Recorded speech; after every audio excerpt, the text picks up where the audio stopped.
ប៉ុន្តែព្រោះតែជីវិតនេះលំបាកយ៉ាងហ្នឹងហើយទើប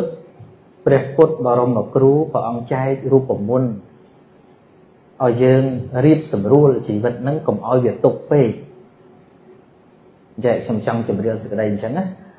ខាងដើមខ្ញុំបានលើកថានៅក្នុងសហគមន៍របស់យើងបានទុកព្រះធម៌ដែលជាមេរៀនមេគាពធហ្នឹងដាច់ដោយឡែកពីជីវិតរបស់យើងមានពាក្យជារនាំងច្រើនណាស់ដែលធ្វើឲ្យយើងនៅឆ្ងាយពីមេគាពធម៌ឧទាហរណ៍ពាក្យថាចាំចាស់ចាំទៅរកធម៌ឮច្រើនទេបាទពាក្យហ្នឹងរនាំងទេរនាំងឬថាកំពុងតែប្រកបការងារមានអាជីវកម្មកុំរៀនធម៌ខ្លាចរស់ស៊ីមិនបាន